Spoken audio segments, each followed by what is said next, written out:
You told us time and again in the election that top of your list was getting the economy to grow.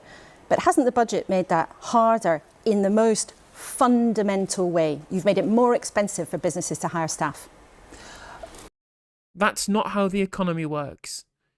There's going to be economic growth because they're running a deficit.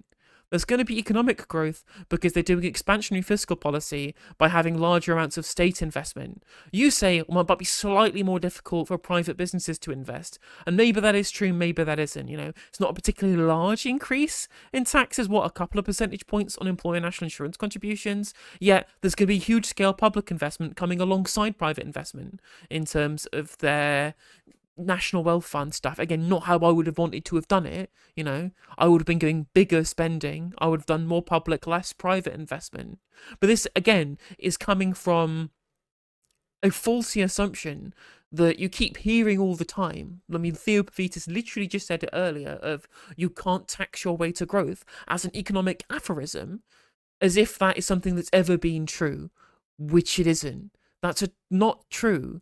You can't just say that as being a fundamental truth when it isn't. It just shows you the same economic groupthink that you have in the Westminster and in the public school bubble in this country, where they've accepted neoliberal framing as being doctrinaire rather than treating it as a set of opinions, which is all that it is, right? And she's framing it as being an economic truth when it isn't, as the frontline interviewer on the state-funded broadcaster, on the public broadcaster, the most high-profile interviewer, repeating neoliberal aphorisms as if they're a fundamental truth, which is wrong, just completely wrong. So growth is the number one mission of this government, and I'm determined to get growth going faster and stronger and felt in all parts of the country. We had to bring stability back to our economy, and I know from talking to businesses, the precondition for investing in Britain is having that stability after the chaos and the mess of the last few years. So it brought stability to our public finances. They are now on a strong footing in a way that they haven't been for really quite some time now. We also announced a substantial capital investment alongside business, for example, in energy, transport and digital infrastructure, something very much welcomed by business. But I do recognise that we had to increase taxes on business. And as Theo says, businesses will deal with that, they will respond to that. But we now have the stability that businesses and families can plan for the future with confidence. But it is going to be more expensive for businesses to take on staff, and you're putting up the minimum wage.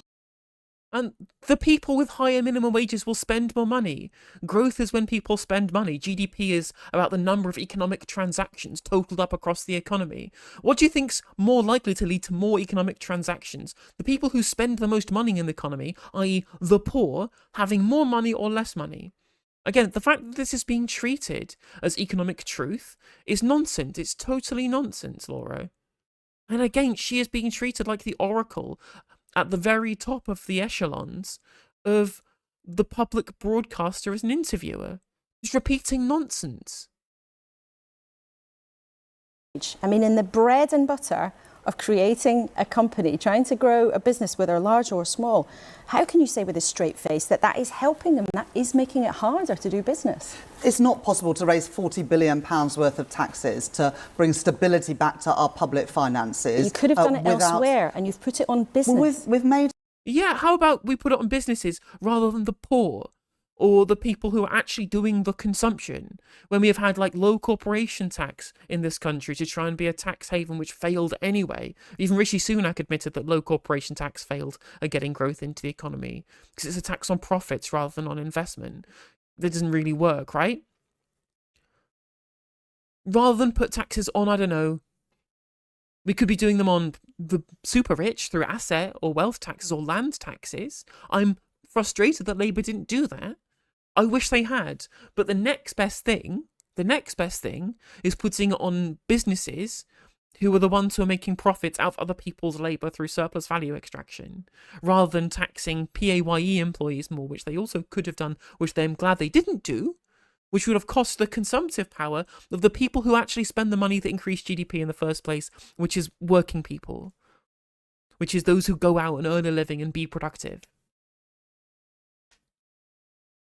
Also, how easy do you think, Laura, how easy do you think it is for a business to make money if their workforce is sick because the NHS doesn't function? How easy do you think it is to have a growing economy, to have economic prosperity, if your workforce isn't educated because we've slashed funding for schools, because school roofs collapse because they haven't been maintained because of 14 years of austerity and 45 years of neoliberalism? Again, the Labour budget was not good enough at putting money into the NHS to keep up standards. It was about 1.5% short of where it should have been. The education budget, likewise, they're asking for cuts where there are no cuts to make. It clearly wasn't enough as far as I'm concerned. But this framing, as if the single thing, the single metric, the fulcrum on which the entirety of a growth-led policy lies is upon whether or not businesses have tax cuts or not, is so asinine, and I'm sure that Rachel Reeves will refuse to respond, and I'm sure Rachel Reeves won't even respond to this in a particularly good way, because she's out here trying to talk about stability and securonomics rather than trying to educate the public about macrofinance. Our choice. We made commitments in our manifesto not to increase the key taxes that working people pay: income tax, employee national insurance and VAT. And we stuck to those manifesto commitments, as well as not raising fuel duty and not freezing the thresholds. Well, we'll come to that in a second, and whether that was a promise you kept. But all sorts of people have been hit by this, many of whom would consider themselves working people, whether it's the bosses of small businesses, whether it's if they're a boss, then they're not a working person, are they? If they're a boss, they're the one telling other people to do the work. Oh no, won't somebody please think of the bosses? Oh no, the bosses are so upset. Come on. Do they not realise how out of touch they are? charities, care homes, GPs, pharmacists, all sorts of people have been caught up in this national insurance rise on employers, and it's going to cost them a lot. We've got a question from Jemima Burnage from a charity that provides social care. Let's listen to what she wants to say to you. The increase in national insurance and wage costs create a £12 million hit to our charity. A budget aimed at strengthening public services puts many charities and care providers at risk. You've put her charity at risk. Is there any chance that you will think again? What I would say around social care is that in the budget we provided £600 million support via local government for social care, and that's part of a 3.2% real terms increase in local authority budgets this week. And I know as well there was lots in our budget that the charity sector welcomed. For example, our support for carers, our support for tackling homelessness, and our support for universal credit. You know, Chancellor, that's hardly going to touch the sides when it comes to the What's the point in running my own business if I can't think of myself as above my employees, though, Helena? Well, that's literally it, right? It's the central pillar of economic thought under neoliberalism, which is that the goal, the aspirational politics, right? People always say, oh, well, leftism is against aspiration. No, you can aspire to do loads of things if you want to benefit society. Absolutely. I'm in no way saying that aspiration is a bad thing. I just think that what you aspire to says a lot about you. And if your aspiration is to help people or to see a better society or to be a pillar of your community and how you serve the people around you, then I'm all for it. You aspire to be whatever you want to be. If your aspiration is to essentially be a leech with your feet up, making money off other people's hard work through surplus value extraction, which is perceived under neoliberalism to be a noble goal. You're a job creator, you're a wealth creator, despite the fact that demand creates jobs and productivity creates wealth, not bosses, not owners, not shareholders, right? But neoliberalism tries to draw this one-on-one correlation between wealth and societal value that is completely nonsensical under any utilitarian discussion of this issue. And so I'm not against aspiration at all. I just don't want you to aspire to be a parasite. Is that too wrong for me to think that people aspiring to make money off other people's hard work by owning all of the stuff and not actually doing any work themselves? Is that like a bad thing? When that's their aspiration is to do that? But maybe that is a bad thing. And on top of that, like, aspiration is absolutely fine. Just pay your bloody taxes.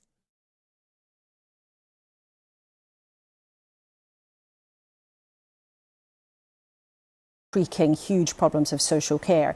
But can you directly address this point? There are all sorts of people watching this morning. As I said, GPs, care home bosses, charity bosses, business owners who want to know, is there any chance that you will think again on the national insurance rise for employers? I'm not in Maybe we shouldn't be privatising social care and charities?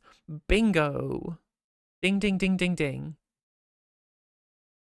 immune to their criticism, but we've got to raise the money. We've got to put our public finances on a firm footing. So it's a no.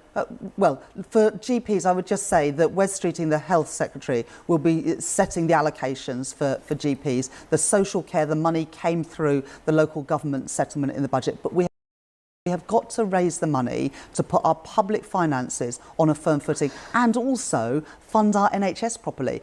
So the package we announced this week includes 40,000 additional appointments every single week in the NHS, more teachers in our schools and more homes being built, as well as the investment alongside business in the infrastructure to grow our economy.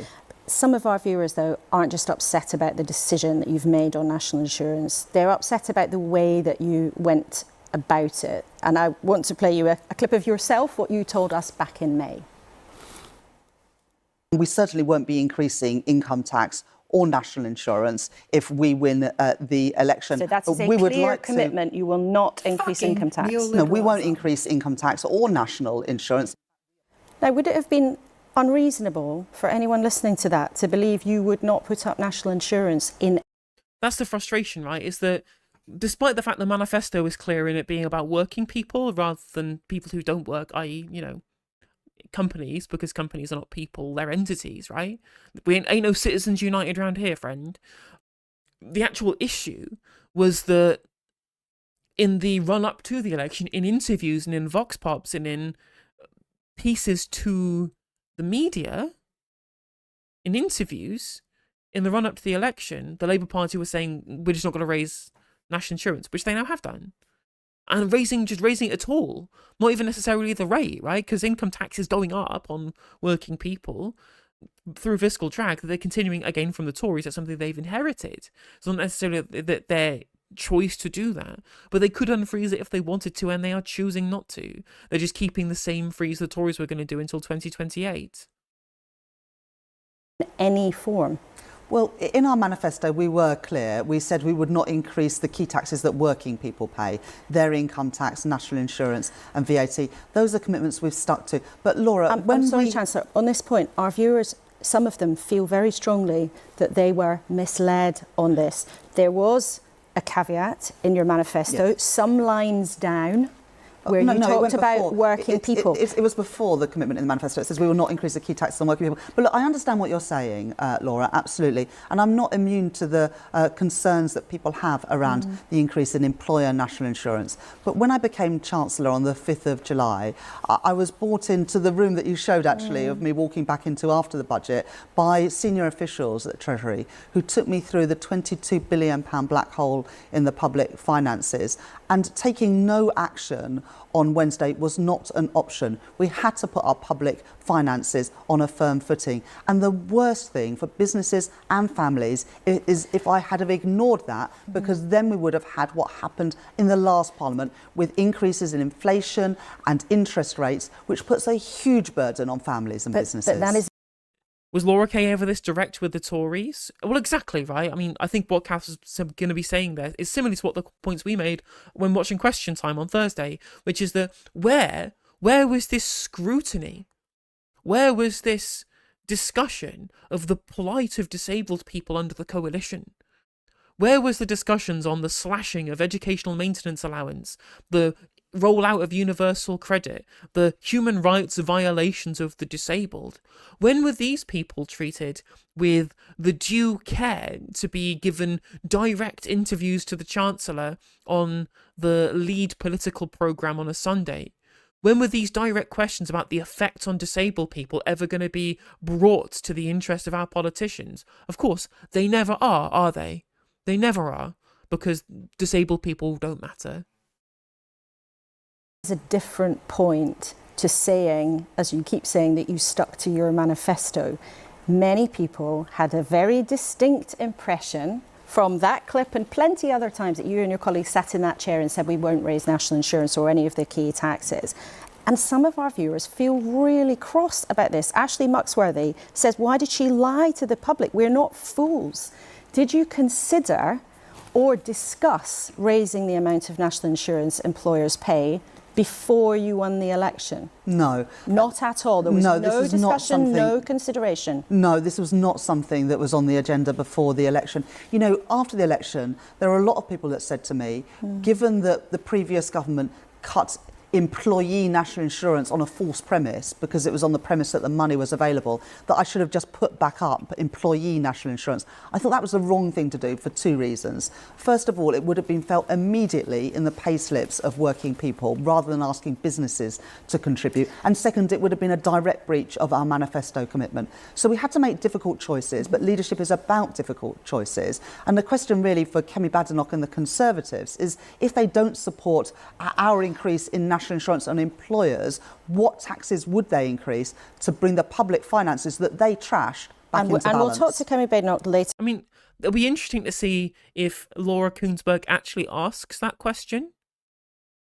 If she actually asks the question, what the hell would you do for the hole in the finances? Of course, she'll say we'll grow the economy by slashing Laffer curve-style tax cuts similar to Liz Truss. One can only assume. I don't think she'll have a real answer to this. And how could she have an answer? She hasn't got any fucking policies.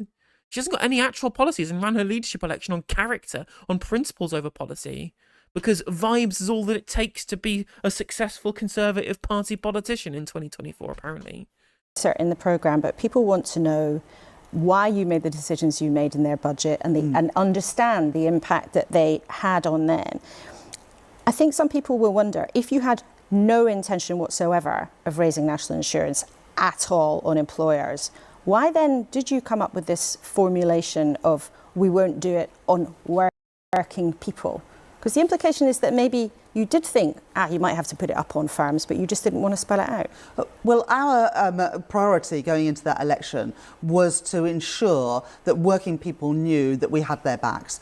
Working people bore the brunt of the cost of living crisis in the last Parliament. So our commitment going into the election was to give assurances to working people who had been so battered and bruised over the last few years by higher inflation, by higher energy bills, by higher mortgage rates, that we weren't going to be coming for them with higher taxes. They'd borne the brunt of higher taxes in the last Parliament. A lot of people now watching feel they are working people and their businesses are going to take a hit because of your decision. Well, they aren't. They're not working people. They may feel they are, but they just aren't. I'm sorry. Learn basic economics. Learn economic theory. Again, this is not even like Marxist stuff. This is basic stuff. The difference between labour income and capital income, very clearly defined in liberal economics. I want to move on from national insurance because we've talked about it at length and it's important to our viewers. I just want to make the point that the smallest businesses are protected. So if you employ 4 people at the national living wage, you won't pay any national insurance whatsoever. And that's actually less national insurance than were previously. So we have tried to protect the smallest businesses and indeed the smallest charities. I just wonder though, whether it was national insurance or income tax or the non-dom tax, things that you did spell out, you and your colleagues did say often during the election, you will not have to increase extra taxes. There were lots and lots of economists that said... I mean, what they did say in the run-up to the election was, there is nothing in our manifesto that requires us to raise any more taxes.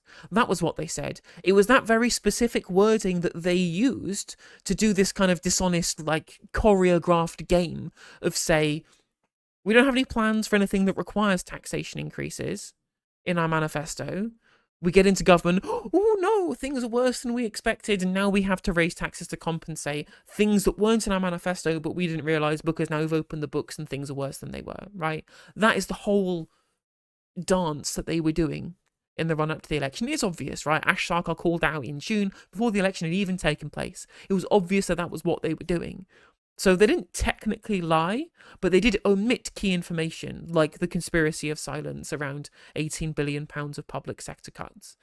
I mean, Rachel Reeves, in the interview with Sky before this, on Trevor Phillips's show, very specifically said, I was wrong during the election to say we wouldn't have to raise taxes.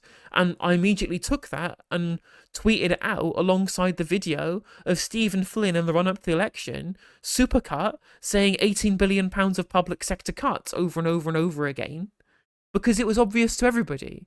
But the Labour Party weren't properly scrutinised by the press in the run-up to the election. They just weren't. It's as simple as that. Stephen Flynn was doing the job of our media. Either Tories or the Labour Party, whoever wins the election, they're going to have to put up lots of extra taxes. You told us again and again, no, we won't, no, we won't. We've got it all worked out. It's all costed. It's all going to be okay. Were you wrong to say that there would not be any extra taxes, or were you wrong to assume that you wouldn't have to do it? What I was wrong about was the mess that the previous government had left for us. That £22 billion black hole in the public finance was not something I knew going into the election. No, but what we're still doing, they're still doing, again, the dance that I alluded to just earlier then. In this answer, she's still saying, oh, well, we only found out about the £22 billion black hole when we got into government. Which, to remind everybody, in case you're entirely unsure, if you're watching my stream, you probably already know this, but just future viewers, okay? So, really important to delineate here. The 22 billion is one number and the 18 billion is a separate thing. They add up to 40 billion. That's why 40 billion has been raised in taxes, okay? So 22 billion accounts for all of the extra overspends, the spending of the Treasury Reserve by the Conservative government that wasn't noticed by the OBR. That's around 10, 11 billion pounds, okay? That is something that wasn't available as information open to the public that Rachel Reeves has found since getting into government. That's a thing that was actually legitimate that they didn't know about and they would have to raise taxes for to compensate. I'm not quibbling with that 11 billion. The second half, which is about 11 to 12 billion, was the public sector pay awards. Now, I think it is good. I think Labour should have given these awards. I'm glad that they did. But that's not something that the Conservative government left to you that you've just found out. We all knew that this was the recommendation of the public sector pay review bodies, but what Rachel Reeves is massaging is this idea, well, they're independent and they've approved it, therefore we have to do it. Well, no, it's still a political choice whether you do it or not. Again, a choice that I'm glad they acquiesced to, but trying to frame it as the Conservatives' mess that they've left over isn't true. You made a choice to do that and you made a choice to raise taxes to pay for it. That's fine. I'm glad you did that, but you knew that before the election. To try and say that it isn't something that you knew before the election is just wrong. We all knew that, so stop lying. The 18 billion, so completely separate to the 22 billion black hole they talk about, this 18 billion that's added up to the 40 billion extra in taxes they're being forced to raise, to make sure that they don't have spending cuts in all departments rather than just unprotected ones, was specifically referring to the conspiracy of silence by the Institute for Fiscal Studies that they talked about in the run-up to the election of government departments in both manifestos, in the grey books, right, in terms of where they were going to be spending the new money from whatever taxation plans they had, would have meant that in real terms, loads of every single unprotected department would have seen some level of cuts because they wouldn't be rising with inflation and there was no plans to raise the money to increase their funding above real terms. So they would have all seen real terms cuts. It all would have added up to £18 billion. That's where Stephen Flynn got the number from in the run-up to the election, completely separate to the 22 billion black hole. This is why it is a total lie. It's a complete lie to say we didn't know whether or not we'd have had to raise taxes before the election, because you absolutely would have done, unless you wanted cuts in these departments. Because they also promised no austerity under Labour. Anas Sarwar very famously said, read my lips, no austerity under Labour. So they made a promise not to continue austerity, they made a promise not to raise taxes, and they had lied about the idea that they didn't know that there was going to have to be cuts to unprotected departments or tax rises. They knew that was going to happen and they lied about that not being the case. That is truly where the dishonesty lies. Outside of the 22 billion, there's also the 18 billion completely separate.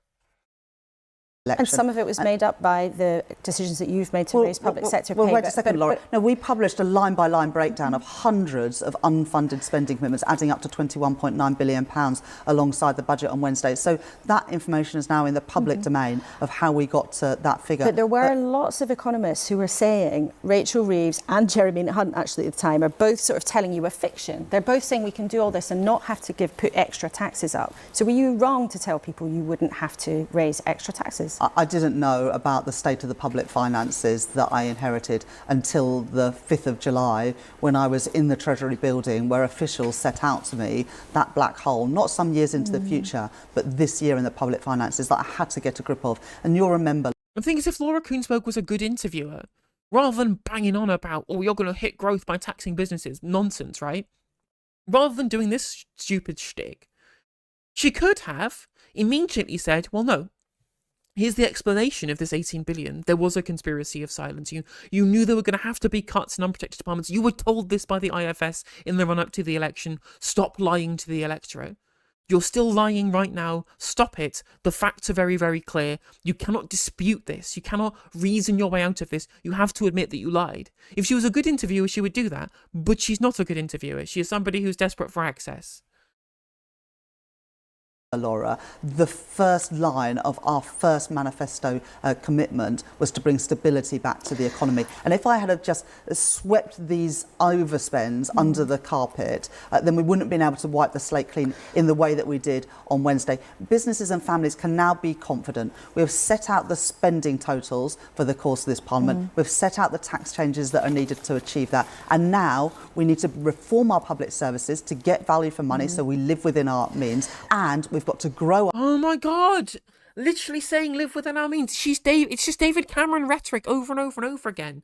Essentially, they think that they can just regurgitate the lines of 2010 and then use it to bash the Tories with, just to falsely sell this idea of being the fiscal credibility party. Oh my God, it's just literally household budget stuff over and over again. Oh, we maxed out the credit card. Because I'm literally a communist. We have to tighten our belts. We have to make the sums add up. God, it's so infuriating. Watch the Labour Party essentially lie to the electorate over how economic finance works, over microfinance.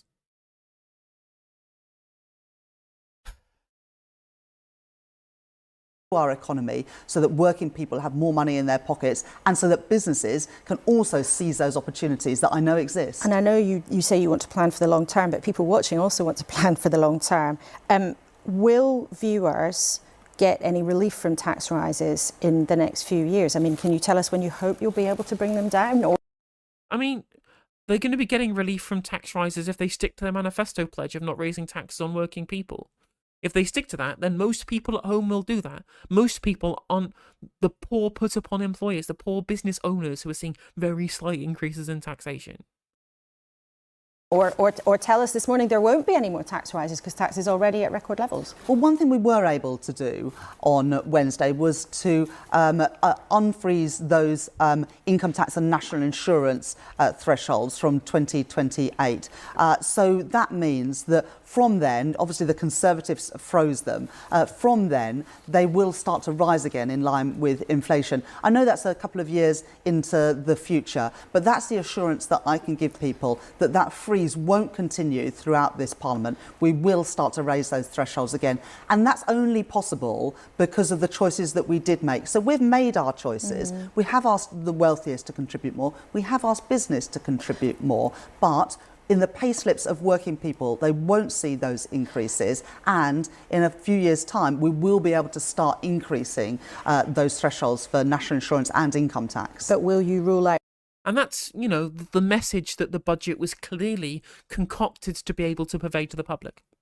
Super simple as a political message. As I said, very easy, and I think it's pretty smart of them to say, well, actually, well, in your payslip, you're not seeing any more. If you get paid via a payslip, you're not seeing any more taxation. That will stay the same throughout the entirety of this Parliament. You can have that as a guarantee. And that's what they've done with this budget. So that whilst there may be some bourgeois people throwing their toys out of the pram and some landlords having a shit fit and some farmers getting mad on GB News, like outside of these very small interest groups who are unfortunately overwhelmingly represented in terms of the actual media themselves and who gets spoken to by the media, most people are going to look at the budget and go, well, the buses have gone up, that's bad, but at least so's my pay. That's what most people are going to do when they look at the budget. Putting up more taxes during this Parliament? I'm not going to write 4 or 5 years worth of budgets on this programme, but our commitment not to increase for working people the key taxes they pay, income tax, national insurance and VAT, that is a commitment for the duration of this Parliament. And I would also say this, We have now set the spending totals for government for the duration of this Parliament. We've got to live within our means. We have to reform our public services. We can't just tax and spend our way to a better NHS, to better schools. Yes, you can. You quite literally can. Our healthcare spending as a percentage of GDP is lower than a lot of countries with better healthcare than us. You quite frankly can tax and spend our way to good public services. That's how all public services function, through taxation and spending. I guess currency issuing, is how they get funded in the first place, and then we tax that money back to prevent inflation. But either way, it is government spending on these public services that make them good. Now, don't get me wrong, there's plenty of changes I would make to some public sectors. With more investment in technology in the NHS is something I would be absolutely on board with. More capital investment in the NHS, increasing capacity, increasing the usage of technology, getting it more interconnected. I'm all for these kind of milquetoast technological reforms. But reforms of the NHS model, now that is something that I'm firmly against. Schools to a better functioning police service. We've got to deliver that reform, and that is what myself, the Prime Minister and all of the Cabinet are now determined to do. And as you say in chat, Ruben, right, when they say reform, they usually mean more private sector involvement. The reform we should do is quite frankly the opposite of that. We're not getting value for money for the NHS that we could be, because we're paying out for all of the dividends of the private healthcare companies we subcontract. All of the CEO pay, all of the profits being made by the private sector owners of trusts, or the private operators that we subcontract out loads of our healthcare operations to, are taking money out that wouldn't need to be taken out if it was being done in the public interest by a publicly owned fully NHS, rather than this kind of bits and pieces amalgamation of the beverage model that doesn't really exist anymore. That would be more efficient, and would be better, and would be cheaper, and would lead to higher wages for healthcare staff as well. As you say, you've made your choices, and budgets almost are like a sort of flash of light moment where we really see what a government's priorities are. What's interesting though, when you look at the pattern of this budget, and you said very clearly, we've made our choices. Rightly or wrongly, you are making it more difficult for people to pass on land. You're making it more difficult for people to pass their pensions on in some circumstances. You're making it more difficult to pass on their inheritance. You're making it more expensive to send children to private school or to buy second homes. There's quite a lot of hints about class about your budget, isn't it? It wasn't an ideological budget. Really? It was a budget where...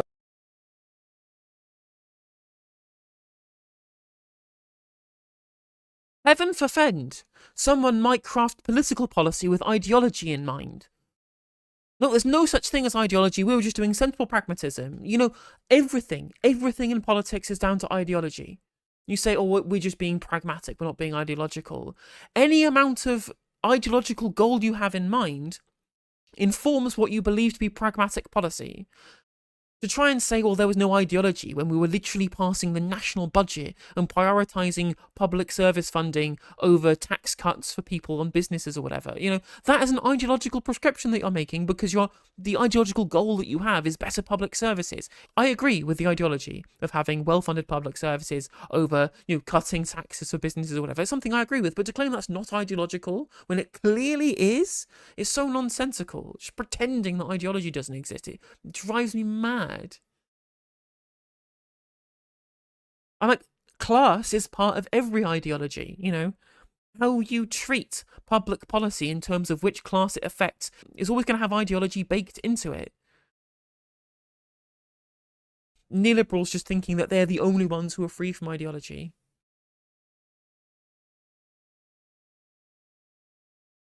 We had to raise £40 billion to put our public finances on a firm footing, and also to ensure that...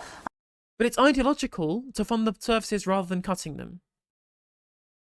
Our state schools, our NHS are properly funded, and that we can build the homes and indeed invest in those long-term investment opportunities, whether that's energy, digital, transport, to grow our economy and bring good jobs, but hang on, paying you put decent increasing wages. tax on private jets and private schools. Rightly or wrongly, can you not actually be candid about it with our viewers today and say, as you have said, you've made our choice, and your choice is actually to introduce an element of class into how you're running the economy and to... based. If they're actually running on class politics, then that would be good. They're not running on class politics, though. They're running on pragmatic policy, as they keep talking about. There's a reason why people in the country want there to be taxes on private jets, overwhelmingly supported, and they want taxes on private schools as well, overwhelmingly supported, is that those with the broadest shoulders should pay the most. It's nothing about class for most people in the country. They don't see it as class politics. They see it as fair. They see it's fairness, right? I think it's class politics. I think it's class politics to talk about the taxation on the richest in society, right? But that's clearly not what the Labour Party are doing by passing these particular measures. If you really want a class war budget, ban private schools, ban private jets, get these people to stop treating our society like their plaything and start contributing and start thinking about the wider society that exists. Like, was it not class politics, as has been pointed out in chat, when George Osborne slashed public services to the bone to deliver tax cuts for wealthy people? Why was this never treated as class politics? Going back to the very famous Warren Buffett quote, there is a class war, but it's my class, the rich class, who are winning it and who are waging it. Penalise people who've got loads of money and spend it in certain ways. It's about priorities, and I think it is right to ask those people who send their children to private schools, about 6 or 7% of people, to pay a bit more through paying VAT on those school fees, and then put that money into recruiting 6,500 teachers into our state schools. I went to my local state school in the 80s and 90s.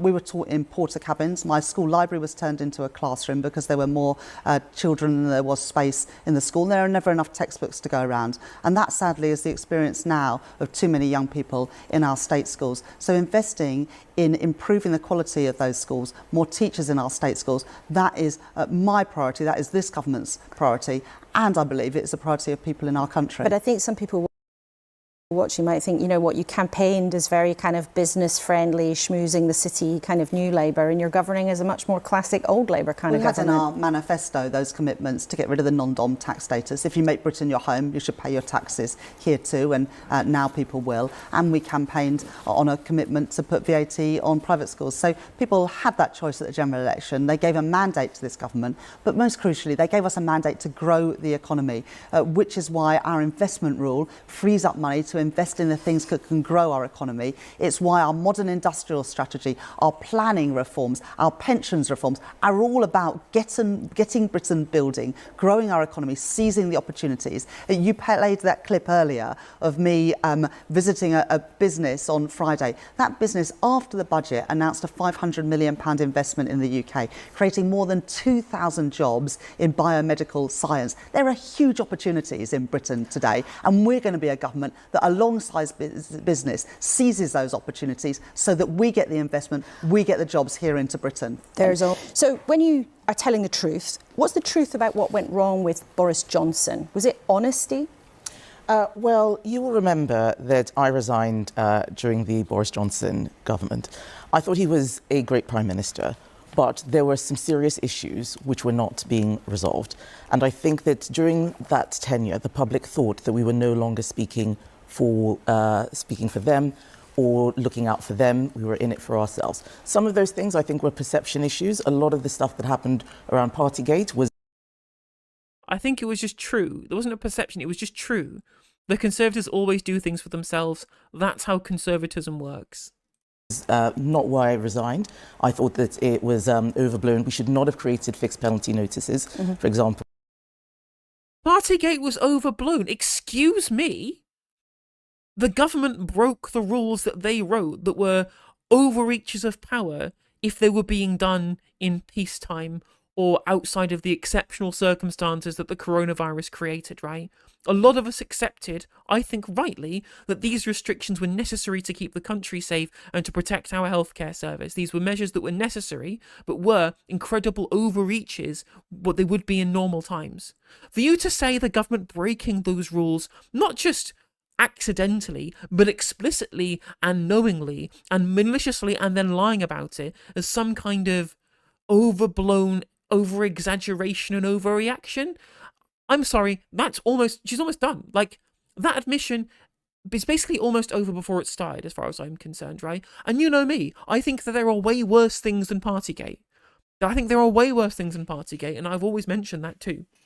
That being ambushed by cake isn't as bad as austerity or as privatisation or as Michelle Mone or corrupt dealings with Matt Hancock's mate from the pub, right? I think there were way worse, loads that were way worse than Partygate.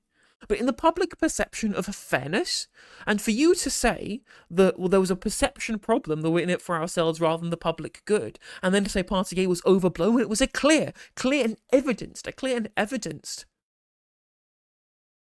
thing that proved that you only actually cared about yourselves rather than following the rules that you'd set. It's so wildly out of touch, so monumentally out of touch, that I think this, alongside a bunch of the things that she said, alongside, the whole hacking Harriet Harman's website thing, I think this really could sink her before it's even begun.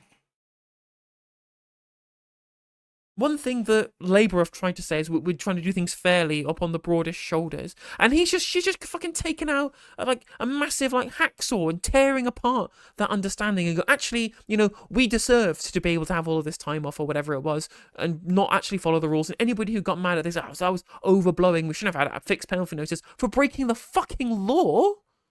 Jesus, she is truly out of touch. Really, somebody who's been swallowing the silver spoons that she's been fed with. That was us not going with our principles. And then when we had the issue with the Chris Pincher scandal, when ministers sent out to say things that were not true, that was when I decided that things had gone too far. So it was partly for you about the truth. Were the public wrong to be upset about Partygate? You say it was overblown. No, they were not wrong to be upset about Partygate. The problem was that we should not have criminalised everyday activities the way that we did. People going out for walks, all of them having fixed... What she's saying is we shouldn't have done lockdowns. Okay, that doesn't change the fact that your government broke their own rules deliberately and maliciously because they thought that they were above them. And we know that that's basically true from all the evidence given by Boris Johnson in Parliament, in the Select Committee. You can disagree with lockdown. I think you'd be stupid for doing so. All you want, and that's fine, you can have that opinion. But to use that as an excuse for making those laws and then breaking them, and I think there shouldn't have been a fixed penalty notice? Insane. Genuinely insane. What the hell has this woman been smoking? Something that probably she thinks should be illegal.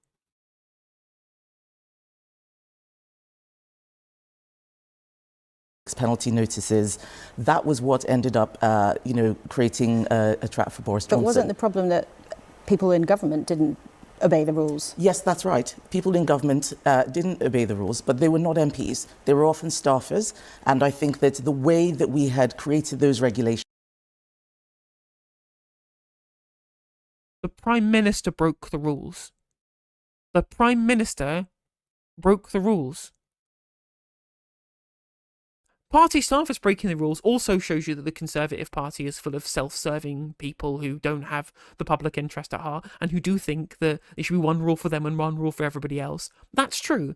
Conservative Party staffers almost certainly do think that. They are Conservatives. But to try and say that that absolves them or absolves the fact that it was the Prime Minister doing it as well... Unbelievable. Ended up entrapping... The Prime Minister and the Chancellor both got fines. It wasn't just people who work for them. Indeed, but as we saw with those events, when people see the full story of what actually happened, they understand that things were created, problems were created because of the way that we had created the regulations. But if I may... Because I'm literally a communist. Yeah, the problems that were created because of the way you'd set the regulations is that people in government couldn't have parties where they started throwing up on the walls. And they wanted to do that, and that was a problem. I'm sorry, the rules were very clear, it was very obvious to everybody, right? If your defence here is well actually, because we'd set the rules up in a certain way, our own Prime Minister and our own staffers was too stupid to know how those actually worked, shows you the Conservative Party should never have access to the keys of power again if their own staffers can't interpret incredibly simple rules that 90% of the British population could adhere to.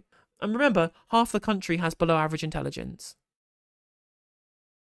One of the things that's very important is that we draw a line under all that happened over the last 14 years. We've lost an election, a historic defeat, and simply churning over every single incident I don't think is going to be helpful for dealing with You know, of course it won't be helpful, because having to bring up your past and the character, again, you sold yourself to the Tory members on principles and character rather than on policy. And for you to say, oh, we shouldn't really be talking about things that happened in the past, yeah, because it makes you look really bad. I understand why you don't want to dwell on the past, but unfortunately, that clouds people's perception of your character and your party's character, and it's going to take a very long time for people to think of you differently. And good thing too, because it's not outside of their character. It's always been the Conservative Party's character to put the interests of themselves over everybody else, because that is literally conservatism, in groups versus out groups. Where we are today. So if you want to draw a line then, what is the truth about what went wrong with Liz Truss? Was it recklessness? Do you think that perhaps as the new leader, in order to move on, you should say sorry to the public about the turmoil that caused? Well, Laura, what I'm here to do is talk about how I'm going to be leading the Conservative Party. We can have a post-mortem on each and every Prime Minister over the last 14 years, but I don't think that that's particularly helpful for your viewers. There will be a post-mortem.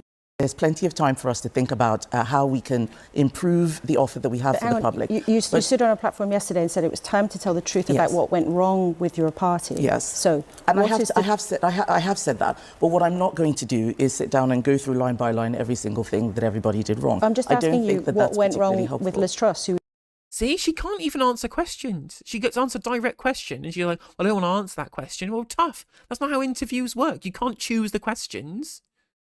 Who's in power for a matter of weeks, who caused huge economic turmoil, who lots of people in your party said was disastrous for your prospects. So I'm just asking you what you think the truth is on what went wrong. We don't have to go on and on about it. Just brief it. What do you think went wrong? But the point I'm making is that we had a historic defeat. I stood up yesterday. Literally, you're just saying, well, I don't want to answer this question, so I'm not going to do it.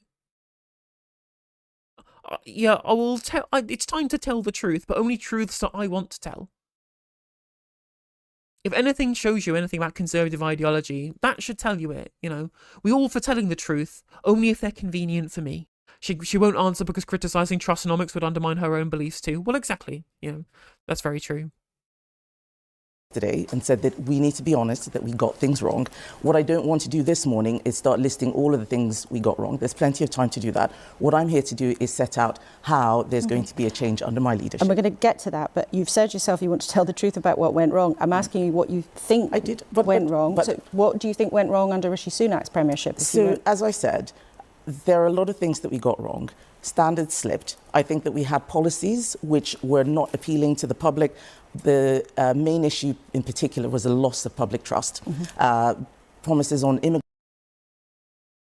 immigration and on tax were not kept, and that's something that we need to. What about the NHS? The cost of living? The two most important policies that people were complaining about during the election period. What about the fucking NHS? Every single time you ask these Tories what went wrong, they never say the NHS. They never do it. To change.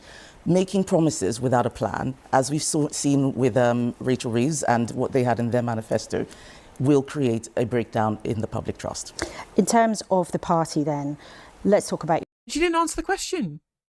So much for telling the truth. Your plans for how you want to get the Conservatives on their way back to power.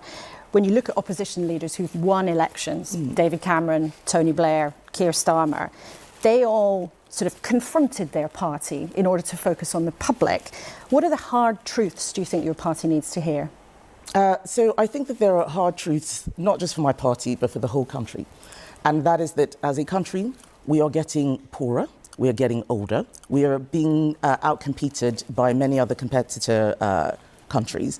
And we need to look at how we can reorganize our economy to be fit for the future, not just trying to do what we always used to. And I think that there's an exciting challenge there. I'm very optimistic about what we can do. But simply just saying things and making promises to the whole country without knowing how you're going to deliver them, as we did on Brexit, as we did on net zero, I don't think is building trust. So no policies then? Or we need to change our economy. There's going to be an exciting challenge. How are you going to do it? What's your plan? What's your priorities for doing this? Do you want to actually enlighten us on where you think you want to do any of these things, or how you want to do any of these things? Do you want to enlighten us on the ways in which you might achieve any of this? Or are you just going to sit there and say, questions are interesting. I have answers to questions. What's the answer? I have one. And it'll be interesting. It'll be a challenge to have an answer to this question. So answer the question. Thank you very much for asking the question. We'll see what happens in the future, won't we?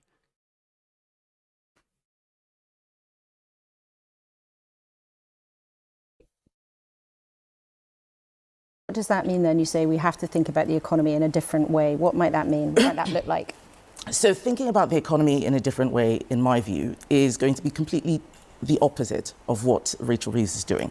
So we start with principles, not just throwing out policy. When we start off with how much are we going to take off income tax or employee insurance or put on, I think that people don't understand what we're trying to do. Start with principles. So one of them is that it is not the government that creates growth, it is that business creates growth. It's business. That has been the central ideology of every single government since 1979. That is not different to all the things that failed us. We made sure that we prioritised business investment by cutting government spending, otherwise it would crowd out private investment, since 2010 at the very least, and definitely since 1979, where we sold all of our public industries off to the private sector. Did any of them get any better? Did they? Fuck. You're coming here, coming onto my screen, getting interviewed on my publicly owned broadcaster, being paid money from my taxes, to come here and say, well, we need to change the way we look at the economy from all of the failed models of the past. That's what we got wrong. And what we need to do is the identical economic orthodoxy that we've been doing ever since Thatcher took power in 1979. What the fuck are you talking about, Kemi? That creates those real jobs, and how do we make life easier for business so that they can help grow the economy, so that people can invest, so that people can take those risks that help us to be more productive. If we start from the assumption that we can just tax and borrow our way through, we will keep getting poorer, and that is what has been happening, and we were a part of that. So when you ask about, that's what happened during the Thatcher years. Ever since Thatcher literally did what you said that you want to do, our aggregate growth has been lower than what it was in all of the years post-war before Thatcher took power. The aggregate growth from 1945 to 1979 is higher than from 1979 until today, where we literally took that exact approach to how an economy functions. About what we did wrong, these were some of the things that I think that we got wrong. I think the tax burden was too high under the Conservatives. That doesn't mean that we have to cut public services. It means that we have to look at how You just David Cameron. She just says, well, we need to do what David Cameron did again. We need to find efficiency savings in the public sector, and we cut taxes to do it. How is she any different to the David Cameron politics? How is she any different to David Cameron and George Osborne? Her plan is to reinvent a fucking massive wheel, exactly. we are delivering public services, and a lot of what government does is not even public services. How do we fix that? And we'll come to that in a second, but it's interesting, essentially you're arguing that you got things wrong because you let the government get too big and you spent too much money, and you would want the opposite. The tricky thing people might wonder about that is that the party, the country voted overwhelmingly for a party that wanted to spend more on public services, that is creating a bigger state and a bigger government. So why do you think that message will resonate with the public? We know it would resonate with Conservative Party members because it's sort of classic conservatism in a sense. But the country just voted for the opposite of what you're suggesting. Well, if you tell the public that we're going to spend this and spend that and everything's going to be fine, of course people will vote for it. What I talk about is the page 2. I mean, but they didn't vote for that in all of the years previously. Apart from, of course, when Boris Johnson was your candidate and he said he would spend money, and people also liked that too. Weird, isn't it? How for the last 10 years, people have been voting for governments who said that, basically apart from David Cameron. And even then, he kind of lied about it and said, we're going to cut the deficit but not the NHS, and then cut the NHS. People do want these things.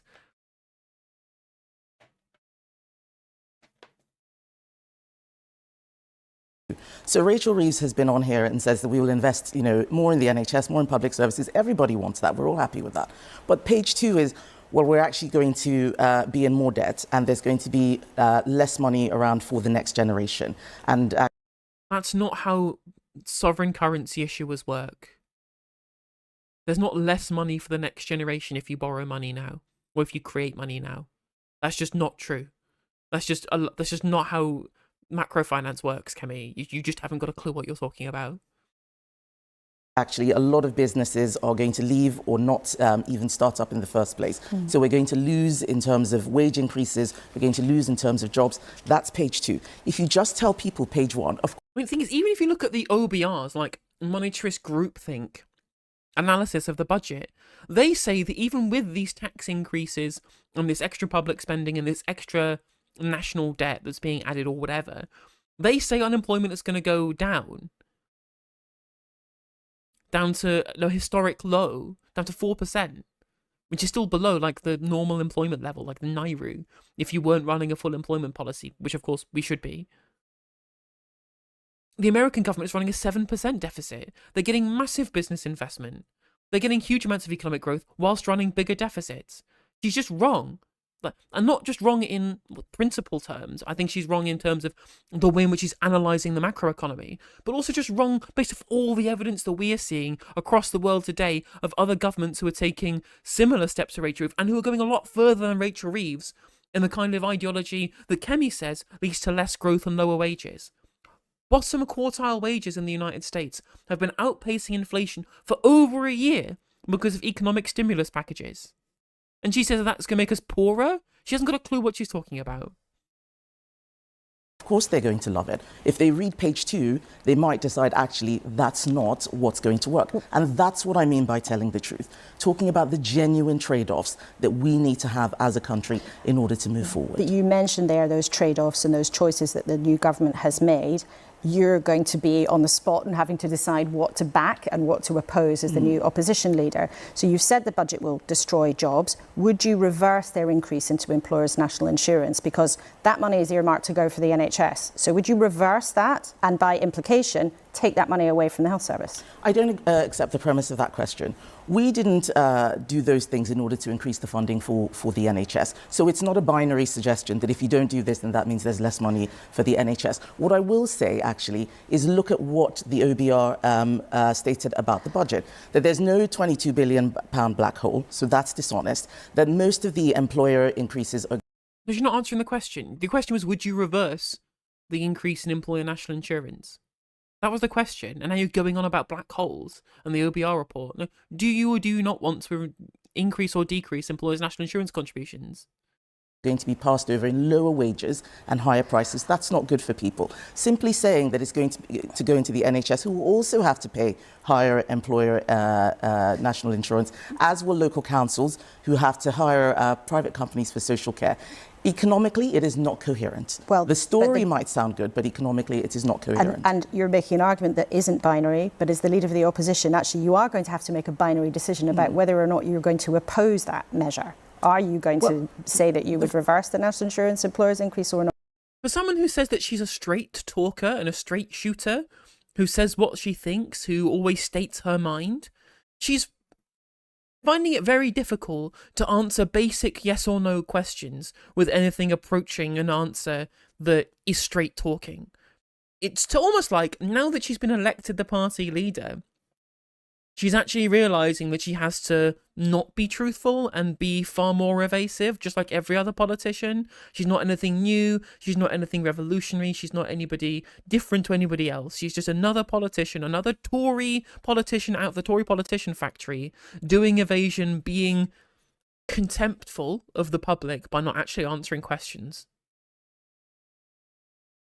Not. Well, the fact is what you just said. I'm the leader of the opposition. I'm not the Chancellor of the Exchequer. We have very few MPs. We're not going to be able to oppose anything in terms of getting legislation through.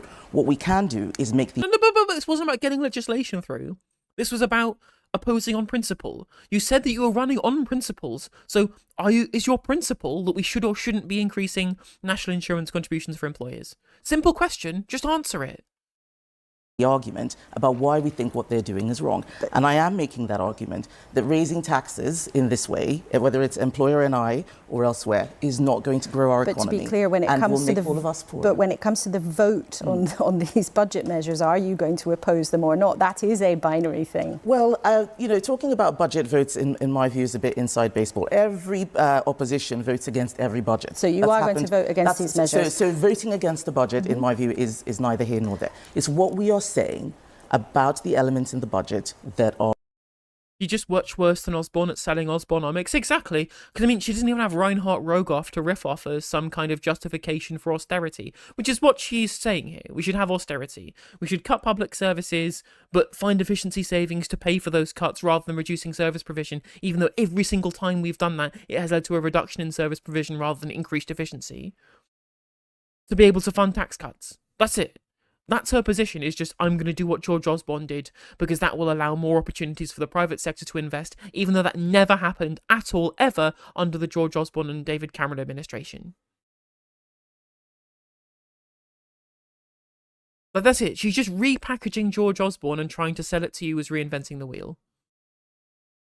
Are important. Rachel Reeves sat in this chair and repeatedly said she's putting the public finances on a stable footing. Yet she's borrowing £140 billion more. That doesn't make any sense. Would you reverse the VAT hike on private schools? Yes, I would. Because, and the reason why is because it's a tax on aspiration, but it won't raise any money. So things which we believe aren't actually good. So what I'm thinking she's alluding to here, again, I can't look into her mind. I wonder if she'll respond to this later. This idea that the private school VAT levy, essentially, won't raise any money, is premised on this idea that, well, they'll take their kids out of private school if they can't afford it, therefore they won't be paying the VAT, which is just nonsense, because any money they would otherwise have been spending on private education, they're then going to spend on other taxable commodities. If you make something tax-free, that means that, £20,000 or whatever is going to be spent on something that is not taxable. If they then take that £20,000 and take the kids out of private education and spend it on, I don't know, holidays, which are taxable and in fact have, excise duty on top of them as well, they're then going to be paying £15,000 for the commodity and then £5,000 worth of tax. So regardless of whether or not they keep their kids in private education or not, that money they would otherwise spending is now going to get taxed and it's going to increase revenues for the state. So it's just faulty economics really here. And even the IFS talked about this in their analysis of the private school VAT policy. Second of all, calling it a tax on aspiration is just nonsense. It's just a nonsense idea that it taxes aspiration, because everybody can aspire and everyone should be able to aspire, regardless of whether or not they won the uterus lottery and their parents happen to be rich enough to send them to private school.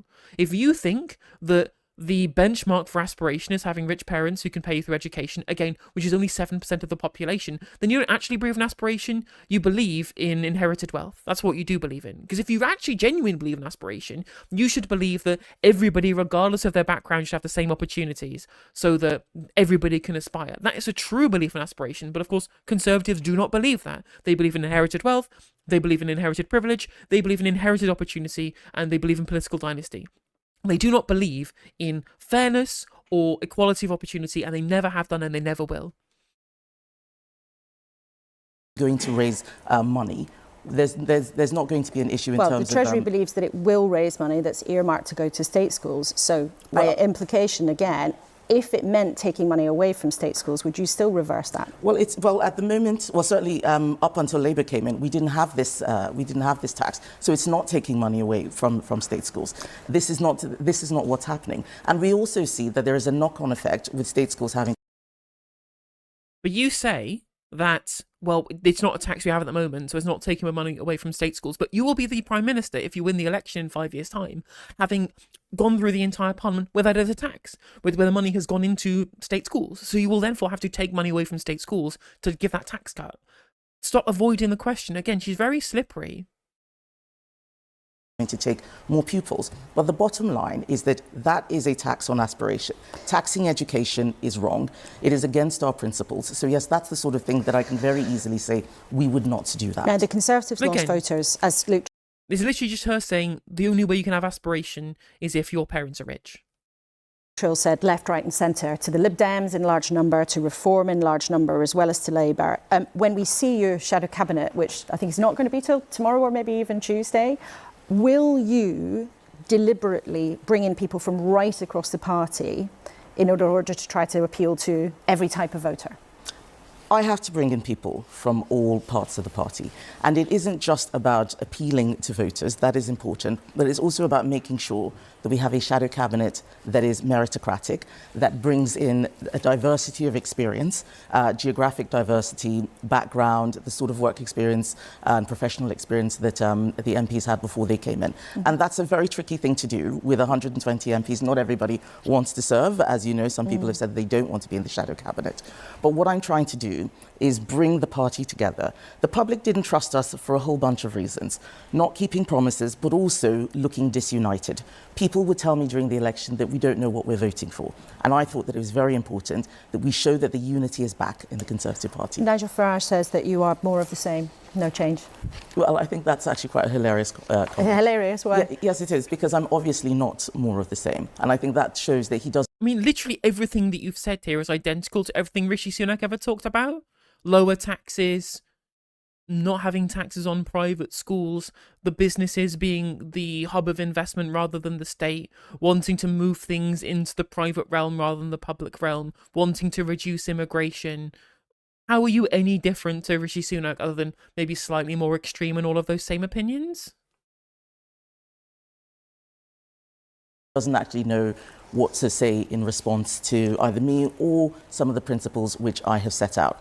Nigel Farage and the success of reform are a symptom of the Conservative Party, in my view, not being clear enough and consistent enough about our values and about how we were using those Conservative values to deliver for the British people. If we get this right, then I think people will start to see that reform is nothing but a spoiler for the Conservatives and just creates more and more Labour government.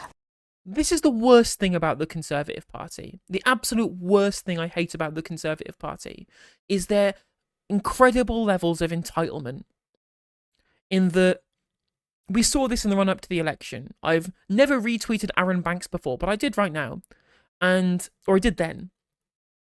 And it was when he said the very similar thing, which was Sebastian Payne on Twitter getting mad about the fact that Reform UK were stealing votes away from the Conservative Party, as if in some way the Conservative Party had a divine right to the votes of people on the right of politics. As if they had a divine right to them, as if the Reform UK didn't deserve those votes because Conservatives were the established party of the right wing. I'm sorry, your party sucks. Most people hate you under the age of 65, where basically all of your voter base lies. None of the public trust you. We think you're scum for every single possible reason from left to right, because of failed promises of immigration if you're right wing, and for the basics of every single part of your shitty ideology from the left. No one likes you apart from people who've only ever voted for you, who are now retired, who got the benefit of the increased house prices under David Cameron. That's it. No one likes you. You do not deserve anybody's votes, and the fact that they continue to think that somehow they have this deserved position as the party of the right wing in this country shows you why they deserve to lose, and why Reform UK, as much as I think that they are the worst political party in this country, and I don't think it's close, I think they're monsters, but why they deserve to be the party of the right wing in this country, because at least they don't perceive themselves as being somehow deserving of people's votes regardless of how they perform. They at least try and think, well, maybe we should earn people's votes rather than expect them to only go to us as an established party. It's so fucking entitled. Oh, well, Reform UK are bad because they're playing spoiler for the Conservatives. No. As soon as Nigel Farage starts outpolling you, you are being spoiler for the Reform UK party. Until Conservatives recognise it's not a political dynasty, you're not having been the natural party of government for 200 years because there is some kind of divine work at play because of the people who you happen to serve and the money you happen to be representing and the aristocracy that you previously represented, right? Like, you were privileged to be in that position. You don't deserve to be in that position, and you'd have no right to be in that position. And if in your tenure as leader, people hate the Conservatives even more, and Reform UK start outdoing the Conservative Party, these absolute morons will fucking deserve it every single time. And it's statements like, Reform UK just play spoiler, we should be voting for us instead, how dare you split the vote, is exactly the same moronic nonsense you got from Labour Party members when we said we were voting for the Green Party. It's shameless entitlement from aristocratic people who I fucking despise. End of rants. People across the political spectrum have lauded the fact that you're the first black leader of a UK political party. But you've previously said that you don't think we should overemphasise race, we shouldn't overemphasise identity. But I just wonder, what do you think of it as a milestone? You know what it's like for you when other people stand up and say, oh, that's so marvellous. But what do you feel when you hear that? So I think that the best thing will be when we get to a point where the colour of your skin is no more remarkable than the colour of your eyes or the colour of your hair. We live in a multiracial country, and that is great, but we have to work very hard to make sure that it doesn't become something divisive where people see themselves as being part of groups rather than all being British. So when I hear people say, isn't this remarkable, we have a black female leader of the Conservative Party, I'm glad because it shows that my country and my party are actually places where it doesn't matter who you are, what you look like. It's about what the offer is. I mean, actually, what it looks like it's how rich your parents are, considering your opinions on private schools. Which, again, you know, I think I agree with her. The representation shouldn't be the thing. Of course, we should be thinking about how we craft policy to benefit ethnic minority communities. I don't think that the Conservative Party are going to do that.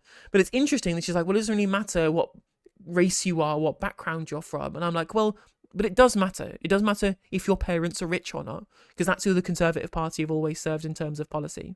There's one thing that unites the Tories, and it's their class position. Interesting, though, how Laura Kuenssberg decided never at all in this interview, when she was getting mad about taxes on employers or taxes on private schools, never tried to decry this as class politics at any point, though, did she? Despite the fact that it clearly is class politics. I don't want is for that to be the thing that ends up being talked about. I find it astonishing that Rachel Reeves keeps talking about how she's the first female chancellor, which in my view is a very, very low glass ceiling within the Labour Party, which she may have smashed, nowhere near as significant as what other women in this country have achieved. You said also this week that you don't mind criticism. No. Politics is about the personalities of our leaders as well as their plans and their policies. I just wonder, as the brand new opposition leader, do you want people to like you? I think that it is important that people respect and understand what it is that a leader is trying to do. It is not about me, it is about what I'm offering to the country. Of course, everybody wants to be liked. I don't want to be hated. You know, it would be dishonest to say I don't care, you know, what people think about me. But I'm not doing this because I want to win a popularity contest. I am doing this because I worry about my country and I worry about what the future has for the next. I mean, if you're not popular, you won't win at politics, so people say this all the time, like, I don't want to win a popularity contest. Well, you do. You want votes. Votes is about who is popular or not. Generation, and how do we make sure that we give them a better inheritance, or at least as good as what we had. A lot of Conservatives, though, do worry about the future of the party, and I think you yourself have said it's existential.